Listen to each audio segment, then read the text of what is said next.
Finally, you are ready to take the leap into multi-day backcountry hiking.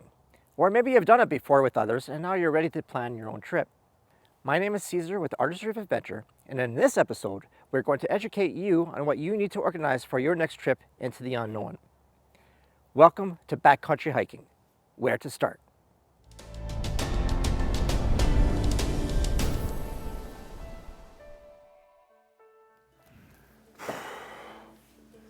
There is no doubt that thinking about planning your backcountry hiking trip can be a little overwhelming.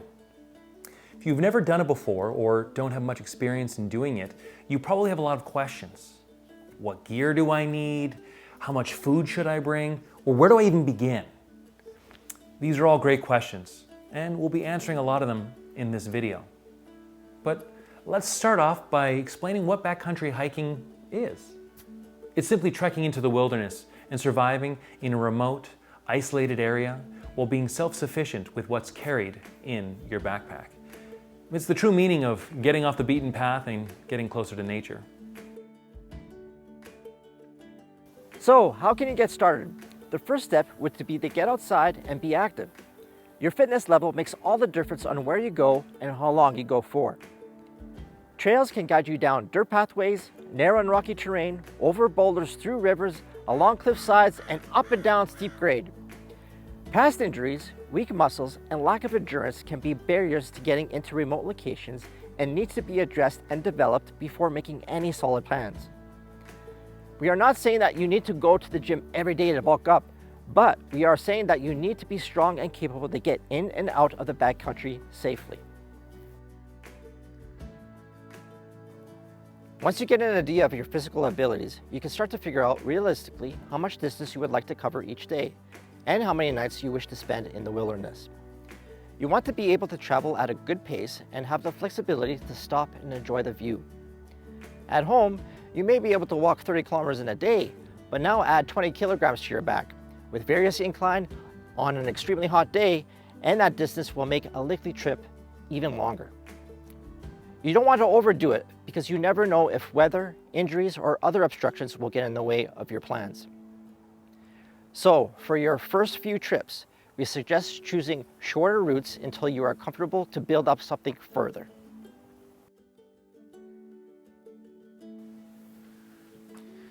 When you have an idea of what you're capable of, find an area you're interested in exploring by searching local guidebooks or by visiting provincial or national park websites. Or better yet, get tips from others who do this type of thing. Then seek out trails that fit your abilities and find whether or not overnight camping is permitted, how many tent sites are available, if you can have an open fire, if there's a cost to visit, when and who you'll need to register with. In most cases, you'll need to register the tent site and the number of hikers visiting the area with the governing body. They will issue the appropriate permits, and you are expected to have them on you at all times. In some primitive areas, random backcountry camping is allowed, but until you have gained the experience, we suggest you stick to the maintained campsites. When formulating dates to take your hike, we would recommend that you select a time that is months away to allow you to gain all the necessary knowledge and equipment to embark on the journey. We would also suggest that you select a time to travel in what is typically the driest season. Hiking and camping in cold and wet weather usually takes its toll on first-time backcountry hikers. Over time, you can prepare yourself for this non-ideal weather so that way it won't affect your spirits or your comfort.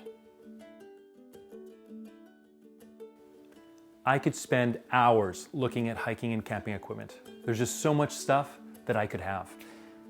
It can be overwhelming when you're trying to figure out what you need and what you can afford. Most likely, you would already own some of the basic gear required to be outdoors, like active gear, rain gear, utensils, etc. If you wish to pursue this activity, you need to be mentally committed to purchasing all the necessary gear essential for this journey. You can find a full backpacking checklist at our website, artistryofadventure.ca. But a question that we consistently hear asked is, do I need to buy new gear? The answer is no. You can borrow equipment from friends, visit a secondhand store, or even go to your local outdoor outfitter to see if they offer rentals. Please note that you shouldn't grab just any piece of equipment because they aren't all the same. You need to find a comfortable lightweight hiking boot, a backpack that fits your torso and body shape correctly, a sleeping mat that is properly insulated, and a mummy sleeping bag that will keep you warm against the overnight lows. So, do your research online and talk to the local sales staff to educate yourself so you know what you need and how it can protect you from injury. When you have obtained your new equipment, make sure you test it out so you understand how it works. Also, be sure to continue your training with your new gear and slowly break it in well before you go on your trip. Another question we hear is, how much food should we bring? And the short answer is 2,500 to 4,500 calories of food per person per day. The long answer is that it depends on your group size, length of trip, if you need a fire or stove to cook, how intense the trail is, your available equipment, and outside temperature. You should normally plan to have a calorie-dense and high in protein foods like trail mix, granola, various nuts, fruit, and a chocolate bar or two for a boost. A large group on a longer trip will need some creativity when it comes to cooking and need to plan out meals well in advance.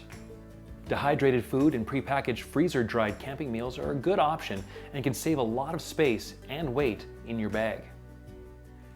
If you wish to go old school and pull from items from your pantry, then be sure to pack pastas, grains, and oats. They are light, need some water, and have very little waste to carry afterwards. Now you might be saying, whoa, where's the meats? Well, when we travel, we leave these products and anything with a strong scent behind. We don't want to attract any unwanted attention from the locals. And no, we're not talking about the townsfolk, but more so the animals. No matter the group size or the journey length, always hydrate and carry a little bit extra food just in case of emergency. Now here are some quick tips regarding your upcoming trip. If you haven't done so already, research backcountry etiquette to ensure that you are well prepared for the experience. Enjoy nature responsibly and be sure to follow the leave no trace principles. When you have scheduled your adventure, make sure you leave all the information for your trip with a close friend or a family member who will be able to take action should you fail to return on time. Pack no more than 50% of the space in your bag with your personal items. The rest of the bag will be filled with crucial supplies and food that you will need for the trip. If you are traveling with others, arrange the shared gear to limit the amount of additional weight in your packs. Items like toothpaste, bug spray, sunblock, and even mugs and utensils can be shared. Start to compile your gear at least 2 weeks out.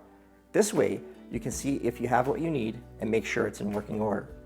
If not, then you have time to replace it. You know your body best. So if you have knee, hip, or back problems, then plan to protect yourself. Knee braces, a chiropractor visit, or just simply having pain meds on hand will make a huge difference for your experience. No matter what you decide to do or where you go, be sure to travel with others into parts unknown. This is for your safety. Want to know your next steps or additional tips on backcountry hiking? Stay tuned as we have many more videos in the queue around this very topic. If you have any requests, please let us know in the comments below. We are the Artistry of Adventure, and we want to spark your creativity to help you experience adventure. Stay connected, hit the like button, and subscribe to our channel for more great advice and inspiration. Now get out there and face the elements.